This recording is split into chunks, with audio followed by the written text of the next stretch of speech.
Programa de enseñanza, le vamos a dar continuidad al tema. Estamos estudiando el Evangelio de Jesucristo y vamos a ver las características del Evangelio de Jesucristo. Para entender las características del Evangelio de Jesucristo, primero miramos que hay un evangelio que no es de Jesucristo. Y es un falso evangelio que nos habla la carta a los Gálatas, donde dice no es que haya otro, sino que hay otros que pervierten el evangelio de Jesucristo. Es decir, toman porciones de la palabra de Dios y las tuercen de acuerdo a sus conveniencias, de acuerdo a su razonamiento, de acuerdo a sus ambiciones. Estuvimos entonces, el objetivo es reconocer las diferentes características del Evangelio de Jesucristo. Y vamos a ver, estuvimos viendo que el Evangelio de Jesucristo es un evangelio que produce gran gozo para todo el pueblo. El Evangelio de Jesucristo fue profetizado en el Antiguo Testamento. Estuvimos viendo varios versículos. Y el Evangelio de Jesucristo no solo fue profetizado, sino que también fue predicado en el Antiguo Testamento. El Evangelio de Jesucristo manifiesta la gracia de Dios. Presten atención. El Evangelio de Jesucristo manifiesta, cuando hablamos de manifestar, es dar a conocer la gracia de Dios. Odalí, te puedes hacer aquí, hija, porque ahí estás de viaje para atrás que ni te miro. No sabía que estabas ahí. El Evangelio, aquí hay sillas, miren. El Evangelio de Jesucristo manifiesta la gracia de Dios. Dijimos entonces que el Evangelio de Jesucristo manifiesta la gracia de Dios. Vayamos al libro de los Hechos, hermanos, capítulo 14, versos 3. El Evangelio de Jesucristo manifiesta la gracia de Dios. Dice, en el primer viaje misionero, presten atención, del apóstol Pablo, llegó a una ciudad llamada Iconio. Y en la ciudad de Iconio, en su viaje misionero, en su primer viaje misionero, dice el verso 3, que por tanto se detuvieron ahí mucho tiempo, hablando con denuedo. Denuedo, la palabra denuedo quiere decir con valor, ¿verdad? Con valor, confiados en el Señor, el cual daba testimonio a la palabra de ¿qué? De su gracia, concediendo que se hiciesen por la mano de ellos señales y prodigios. Cuando hablamos del Evangelio de la gracia de Dios, oiga bien, esa palabra es muy importante que cada cristiano la tome en cuenta y la aprenda, la memorice y la pueda interiorizar. Porque el cristiano es salvo por la gracia de Dios.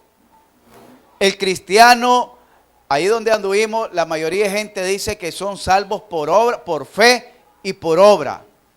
Porque dice que la fe sin obra es muerta, dicen ellos.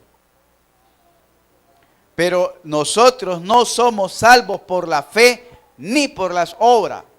Oiga bien, somos salvos por gracia. La palabra gracia viene del término griego charis, que significa o se define como un favor inmerecido. Oiga bien, un favor inmerecido. Y no está limitado únicamente a la salvación. No está limitado, no está restringido únicamente a la salvación, sino que abarca más allá de la salvación, porque trasciende aún los tiempos que nosotros podemos estar en esta tierra. Por la gracia es que nosotros vamos a resucitar. Pero si la salvación fuera solo la gracia de Dios fuera solo la salvación, ahora que somos salvos, ¿para qué más gracia? Pero la gracia nos guía a la verdad. La gracia nos mantiene en esta vida yendo por el camino recto de justicia. La gracia es la que nos permite crecer en el conocimiento de Dios. La gracia es lo que nos permite madurar en el conocimiento de Dios. Es la gracia de Dios. Porque la gracia de Dios es la obra que Dios hace en la vida del cristiano. Es la gracia que hace Dios en cada corazón.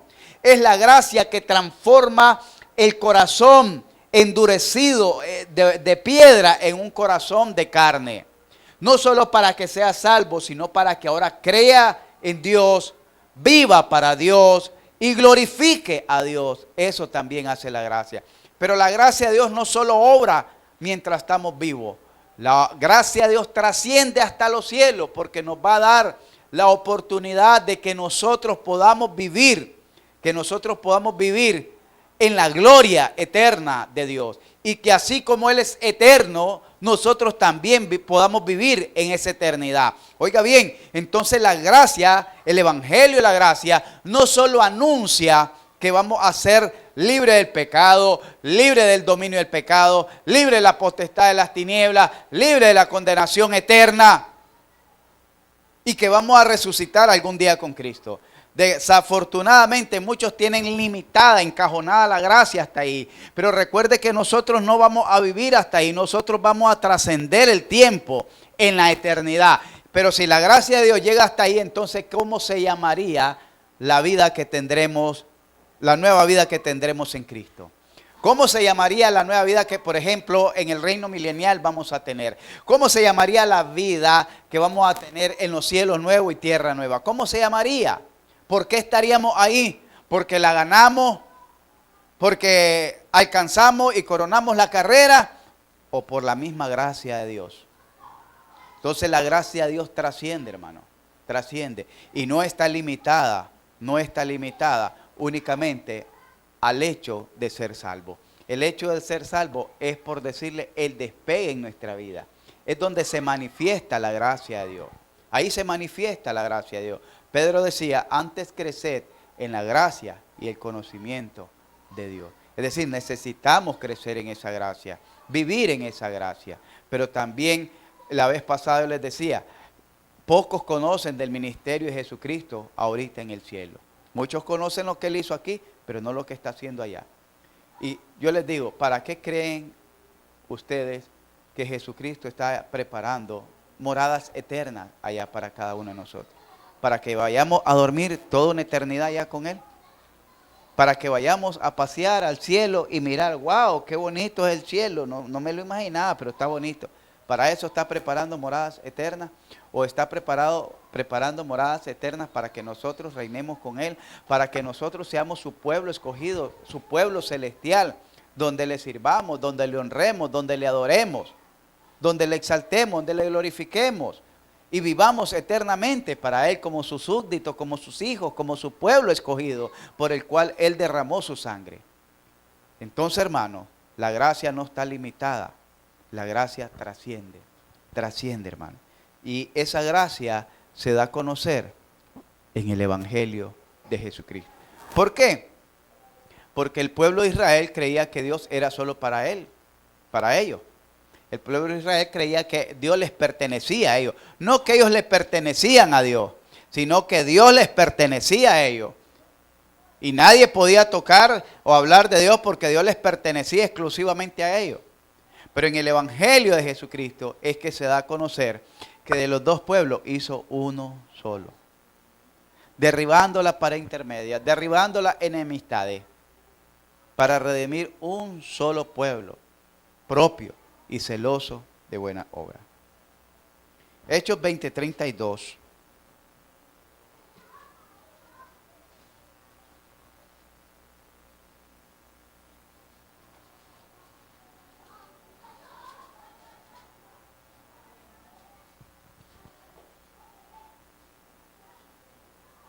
Dice, ahora hermano, hablando el apóstol Pablo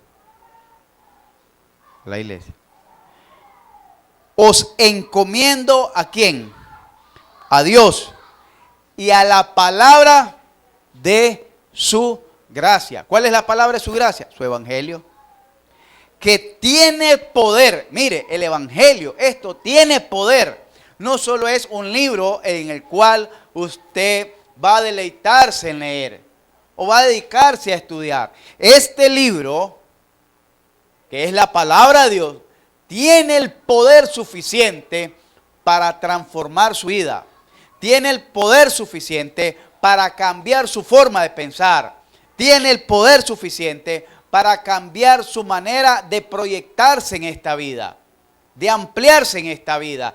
Pero tiene el poder también para transformarlo a usted en de vasija de deshonra en vasija de honra. ¡Qué tremendo! Porque es por este evangelio que nosotros conocemos a Dios.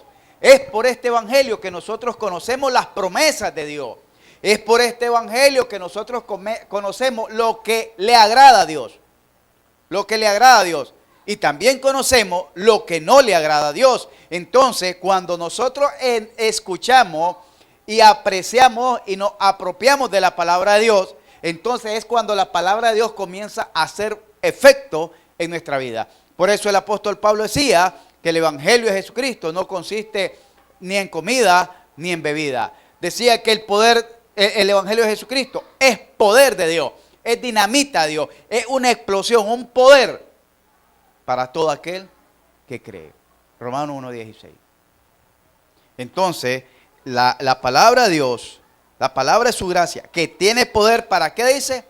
Para sobre edificaros y daros herencia con todos los santificados.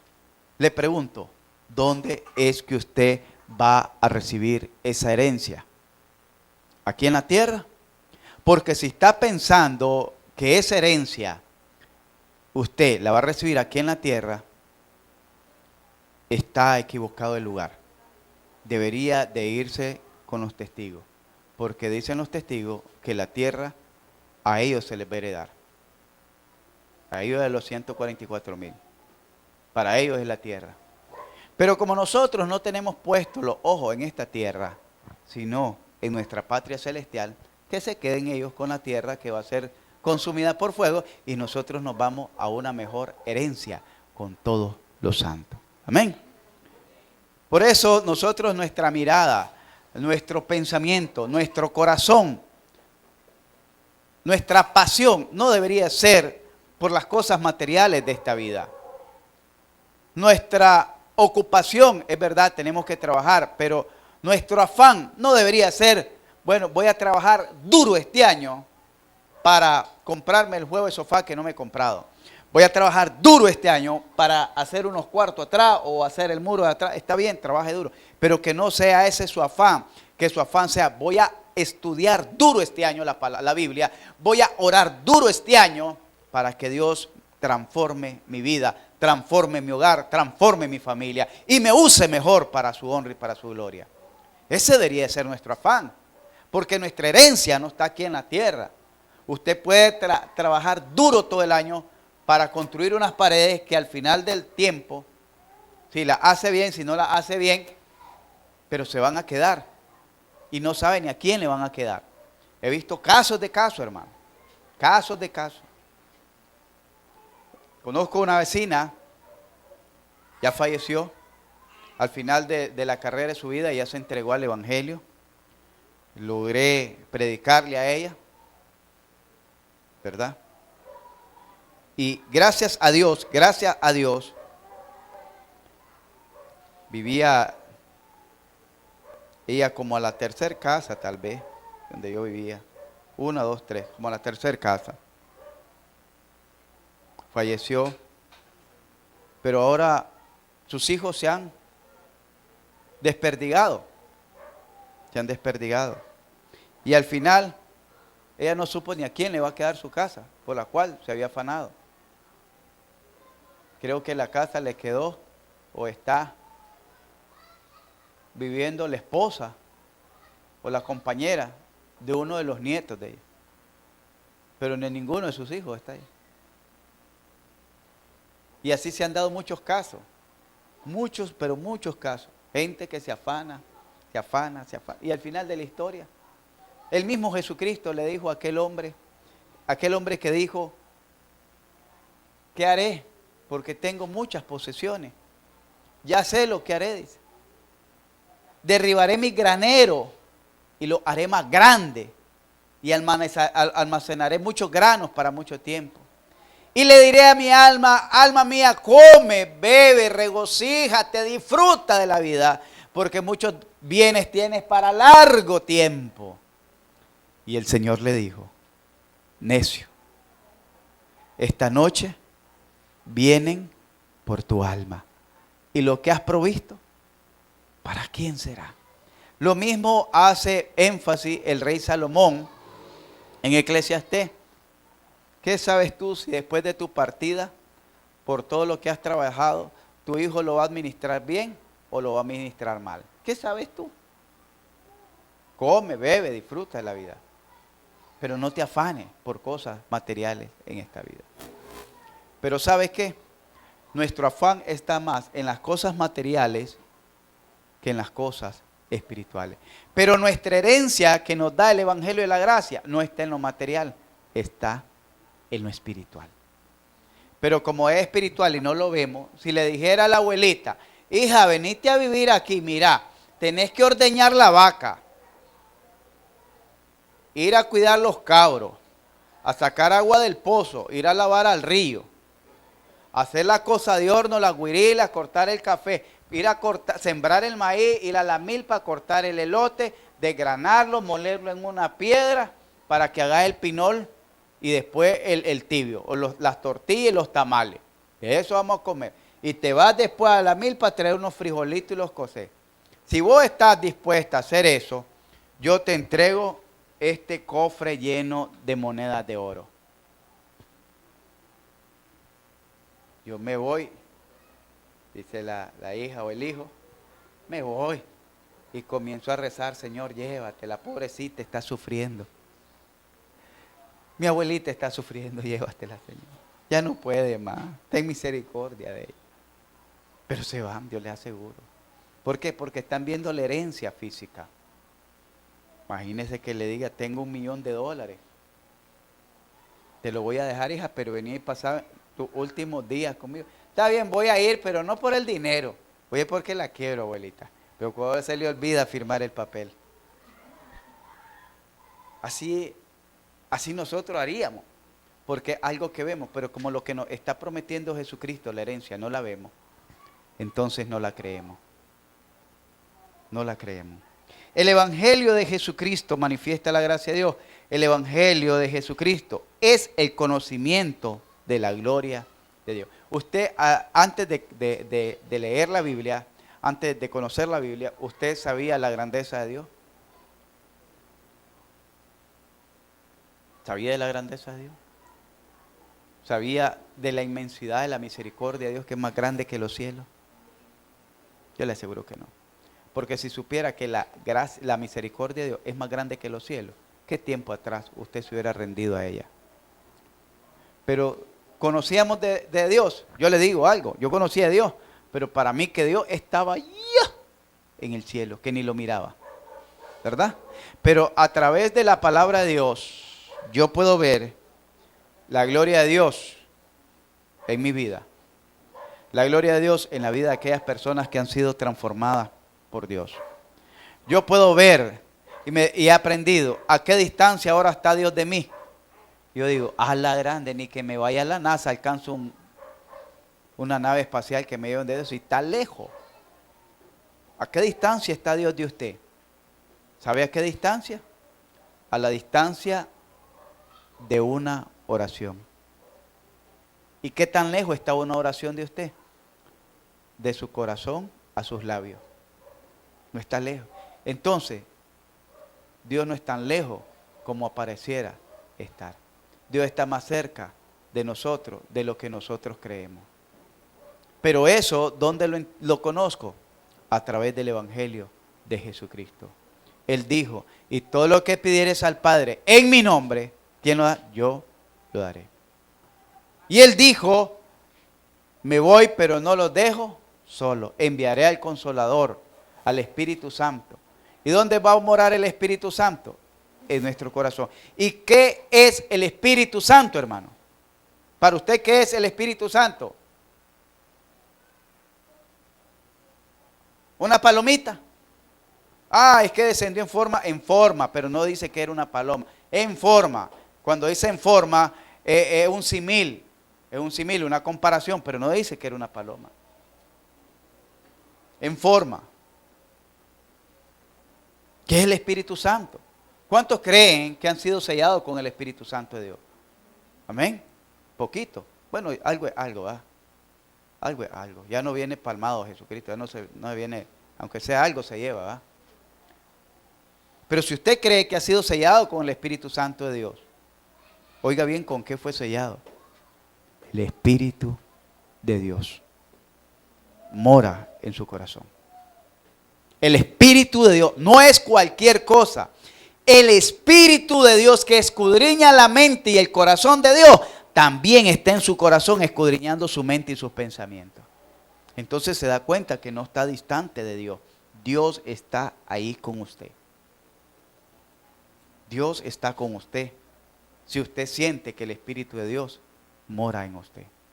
No está distante a como creíamos antes. ¿Y por qué nos damos cuenta? Por el Evangelio. Dice que el Espíritu Santo intercede por nosotros con gemido indecible. Es decir, inexpresable, incomprensible.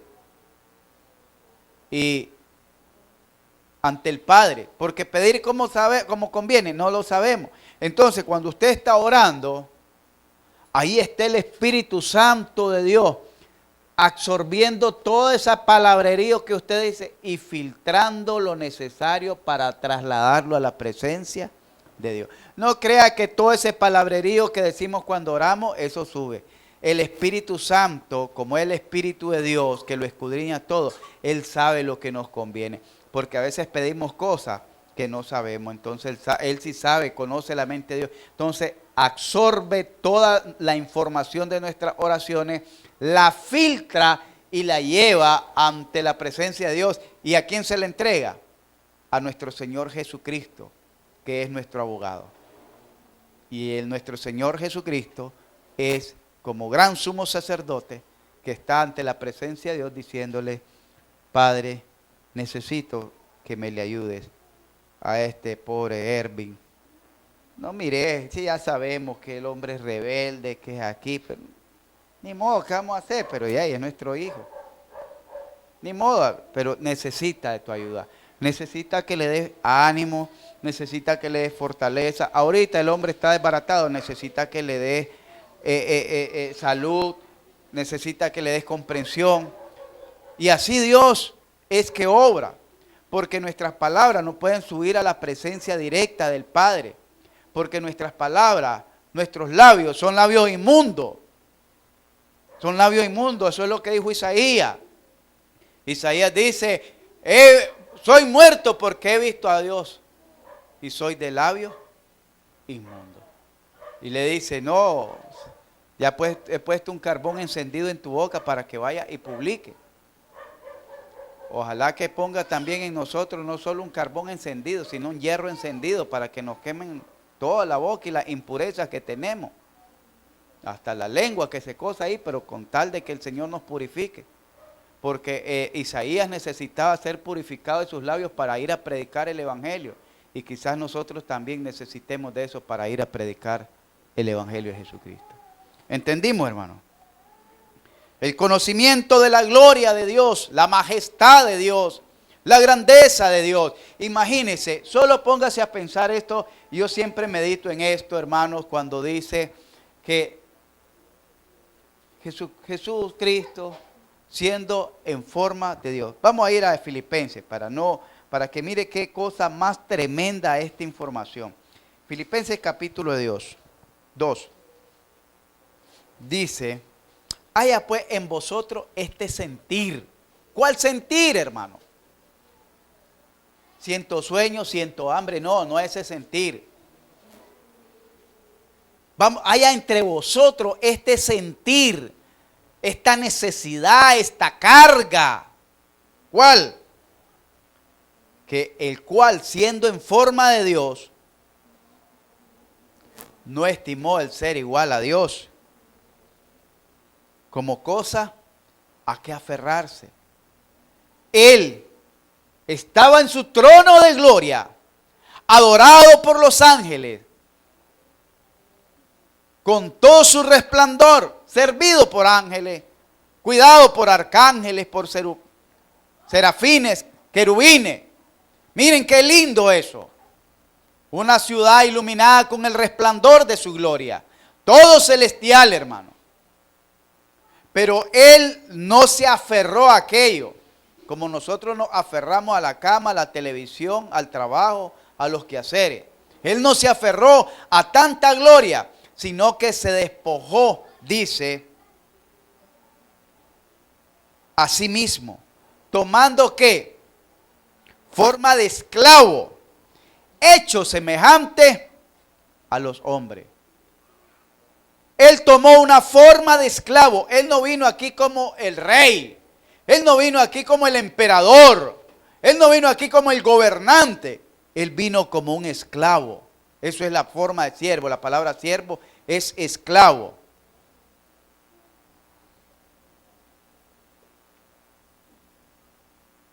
Hecho semejante a los hombres.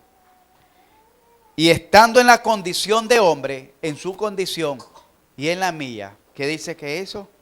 Se humilló a sí mismo, haciéndose obediente. Obediente, pero ¿a quién obedeció Jesús? A su Padre. ¿Y a quién más? A las autoridades. A él lo aprendieron. Venimos por ti. Tantas veces que estuve entre ustedes y nunca me habían aprendido. Venimos y te vamos a echar preso. Lo llevaron ante el sacerdote Anás y lo interrogaron. Y él solo cayó. Lo llevaron ante Caifás y solo queda callado. Lo llevan donde Pilato y solo queda callado. Lo llevan donde Herodes y él queda callado. Va a hacer.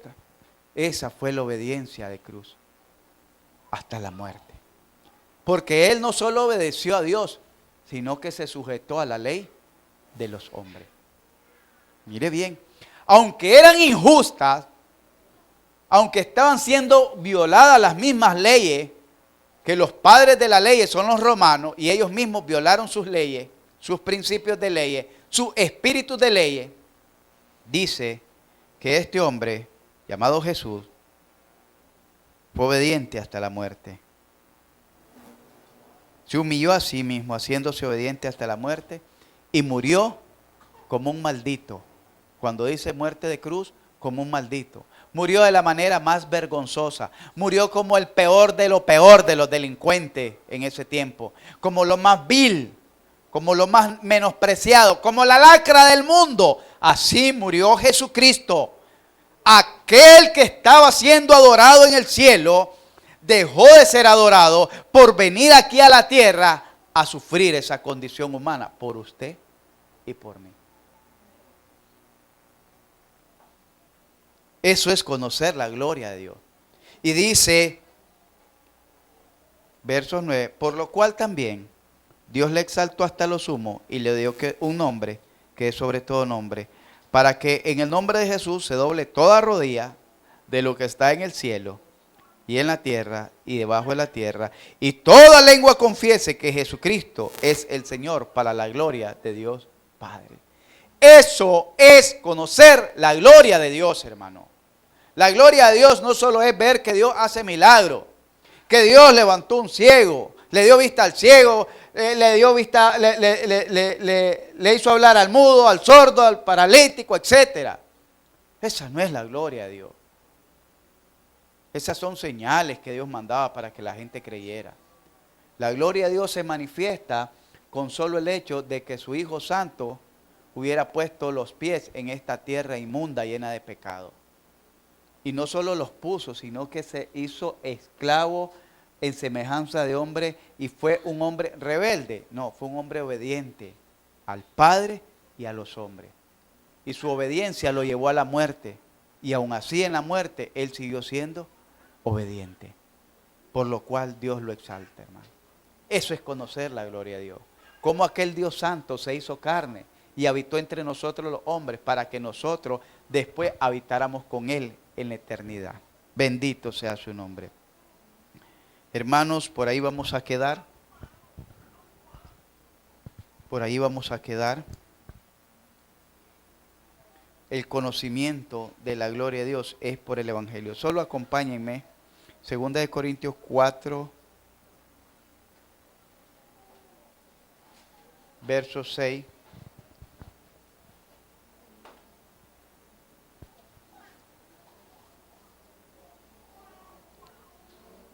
Versos 4 al 6.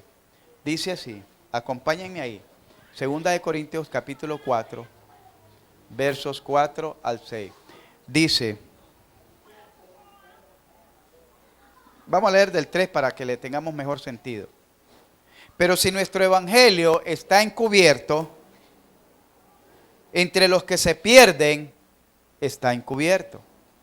Oiga bien, en los cuales el Dios de este siglo, aquí se refiere a Satanás y a su potestad, cegó el entendimiento de los incrédulos, para que no le resplandezca la luz del evangelio. ¿De qué? Sí, oiga bien, aquí deberíamos de ubicarnos, examinarnos, analizarlo. Si usted es un creyente y ya no es un incrédulo, se supone entonces que ya resplandeció en su vida la gloria del evangelio de nuestro Señor Jesucristo.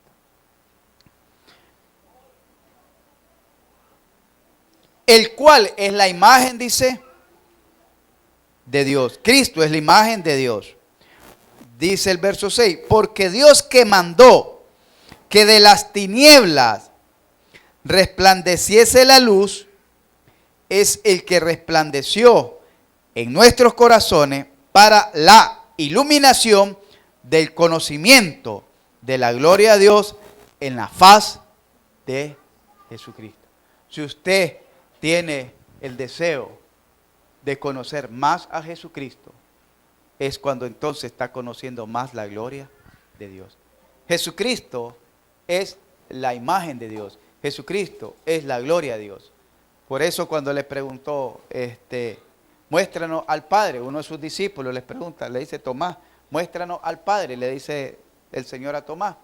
Tomás, tanto tiempo que he estado contigo y no me conoce, el que me ha visto a mí, ha visto al Padre. No quiere decir que el Padre era igualito a él físicamente, sino que él era la revelación de Dios aquí en la tierra. Jesucristo era la revelación del Padre aquí en la tierra. Porque ellos solo lo conocían como espíritu, ahora lo iban a conocer como hombre.